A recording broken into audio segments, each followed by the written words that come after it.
Hello viewers, welcome to our channel game changer Shiva.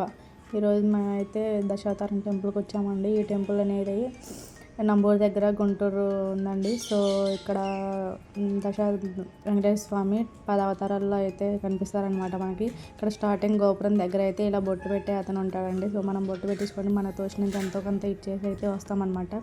So గుళ్ళోకి అయితే వచ్చేస్తున్నాం అనమాట. చూసారా ఇక్కడ స్వామివారి ప్రతిష్ట రూపంలో ఉండేదైతే ఇక్కడ బ్యానర్ టైప్లో మనకి చూపిస్తున్నారండి. సో యాజ్టీజ్ ఇలాగే ఉంటుందండి. లోపల కూడా విగ్రహం అయితే ఇలాగే ఉంటుంది. కాకపోతే లోపల రాతి విగ్రహం అనేది అయితే ఉంటుంది. ప్రదక్షిణం చేద్దామని చెప్పేసి అయితే తిరుగుతుంటే మా బాబాయ్ అయితే ముందుగానే వెళ్ళిపోతున్నాడు అనమాట. మమ్మీ రండి రండి అని చెప్పేసి. ఖచ్చితంగా మన కోరికలు తీరాలంటే మాత్రం 11 ప్రదక్షిణలు అయితే చేయాలండి. సో నేనైతే బాబుతో 3 చేశాను అనమాట. వాడు తిరగలేడు కదా, సో చిన్నగా నడుస్తూ ఉన్నాడు.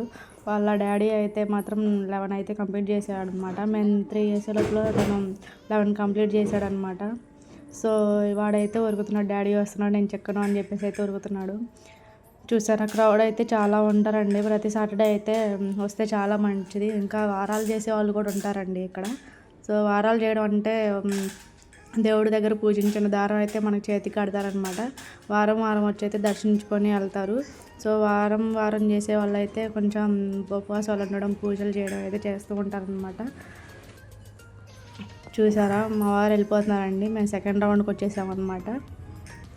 సో ఇక్కడైతే అవతారాలు ఉంటాయండి. ఒక్కొక్క అవతారం ఒక్కొక్క రూపంలో చూపిస్తాను, చూసేయండి. మత్స్య రూపంలో ఉంటుందన్నమాట. ఇదైతే స్వామివారి మనకి 10 అవతారాలు అయితే కనిపిస్తారనమాట. ఇది మత్స్య అవతారం. సో ఇదైతే కూర్మ అవతారం అండి.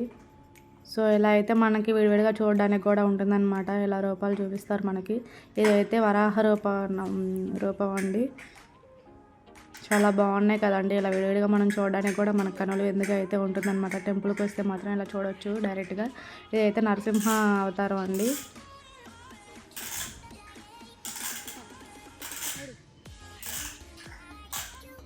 అండ్ అలాగే బ్యాక్ సైడ్కి వచ్చేసరికల్లా ఇక్కడ వామన రూపం అండి ఇక్కడ. అండ్ అలాగే ఇక్కడైతే పరశురామ అవతారం అండి.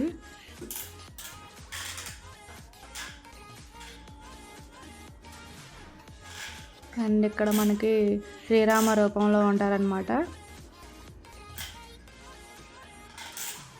ఇక్కడైతే బలరామ అవతారం అండి.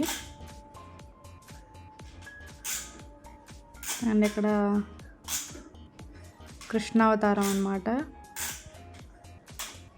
సో లాస్ట్ వన్ వచ్చేసి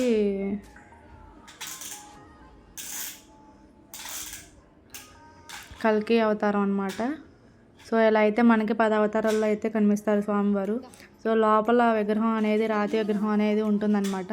అండ్ అలాగే పక్కన స్టార్టింగ్ వచ్చేసి అమ్మవారు ఉంటారనమాట. తర్వాత వెంకటేశ్వర స్వామి ఉంటారు. నెక్స్ట్ ఈ దరికి వచ్చేసి అయితే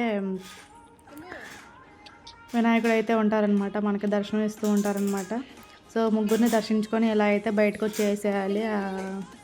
గేట్లు ఉన్నాయి కదండి, ఆ గేట్ల లోపల నుంచి వస్తుంటే మాత్రం మన ప్రసాదం అయితే ఇస్తూ ఉంటారనమాట. చూసారా, జనం వస్తూ ఉన్నారు.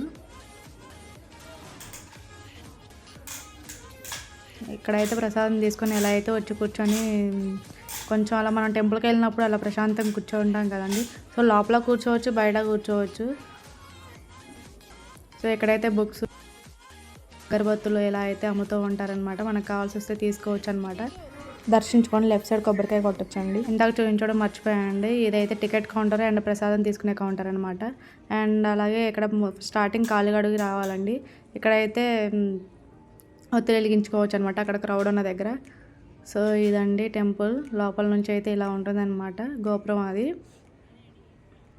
ఇక్కడైతే ఫోటోలు తీసుకునే వాళ్ళు, వీడియోలు తీసుకునే వాళ్ళు అయితే ఇక్కడ ఉంటారనమాట. ఈ ధ్వజస్తంభం దగ్గర అయితే పిక్స్ తీసుకుంటూ ఉంటారు.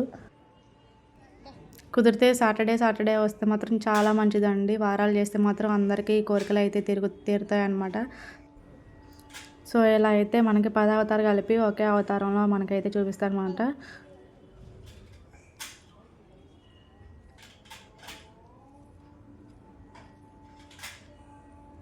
ఇక్కడైతే హోమాలు చేస్తారండి. హోమాలు మన పూజలు ఏమైనా ఉంటే మాత్రం అక్కడ చేయించుకోవచ్చు. సో కార్తీక మాసం కదండి, క్రౌడ్ అయితే ఉంటారు. మేము కొంచెం లేట్గా వెళ్ళాము, సో కొంచెం తక్కువగానే ఉన్నారు క్రౌడ్. లోపల కూర్చొని వెయిట్ చేస్తున్నారు. లోపల అయితే సేవ జరుగుతుందండి స్వామివారికి. సో అందుకని దర్శనానికి అయితే ఇంకా వదలలేదన్నమాట. నార్మల్గా అయితే నార్మల్ డేస్లో అయితే మామూలుగానే ఉంటుందన్నమాట, ఎప్పటికప్పుడు వెళ్ళిపోవచ్చు దర్శనానికి. కానీ ఇలా కార్తీక మాసంలో అయితే సేవలు అనేవి చేస్తూ ఉంటారు కదండి. సో అలా అయితే సేవలు ఉన్నాయన్నమాట. అందుకని ఇంకా దర్శనానికి అయితే వదలలేదన్నమాట. సో లోపల భక్తులు బయట వాళ్ళందరూ వెయిట్ చేస్తూ ఉన్నారండి స్వామివారి దర్శనానికి అయితే.